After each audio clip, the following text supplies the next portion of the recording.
What happens to WikiLeaks if Julian Assange is arrested? Joining us now is the spokesperson for WikiLeaks, Christiane Refensen, and James Bull, a journalist who's been working with WikiLeaks. Welcome, both of you, to Freedom Watch. First, Christiane, to you. Judge. What will happen to WikiLeaks if Julian Assange is arrested and incarcerated and can no longer run the organization? Well, it's very important to understand that the organization is not a one-man show. We have dozens of people who have committed to full-time on working on projects. We have hundreds of volunteers. They are spread around the world, working in an online community.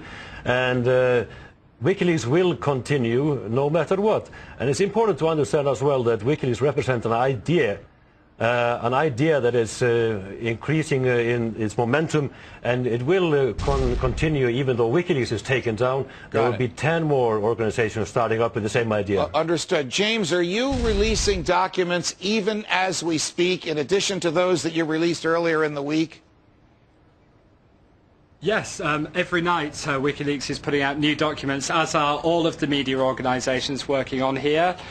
Despite the cyber attack, a document was released 3 hours ago talking about the Sri Lankan president in being involved in war crimes. There's a whole new drop, I think, happened. Probably even as we speak now, it'll be about that time. This is carrying on. This is huge material. It's really important, and everyone working on it is getting it out there. Christiane, what is WikiLeaks' goal? What does it want to accomplish with these continued release of documents that governments once claimed and held as secret? Well, we've seen governments become increasingly secretive in the last decade, for example, and we want to contribute in changing that course, turning the tide. We believe in the principle of democracy, and transparency is an integral part of democracy. Without transparency, democracy is totally meaningless. James, so some people have said that individuals could die as a result of this information becoming public.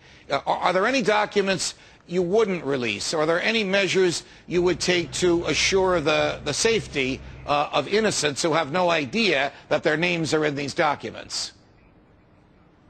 I think what has to be said is actually all of the media organisations working on this are actually taking care to protect people.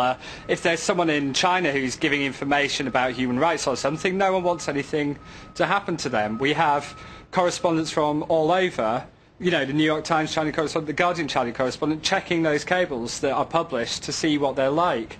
Of course WikiLeaks takes redaction seriously. It was said on the Iraq war logs that there were 300 names going to be in them by the Department of Defense. When they were actually published, of course, the whole things were published redacted and safe. Got it. And, you know, if you don't believe me that there's no evidence of harm, the Department of Defense have said the same. Understood. Understood. Christiane, before we go, we understand here in America that you are about to release documents exposing the misdeeds of a large American bank. Is this true?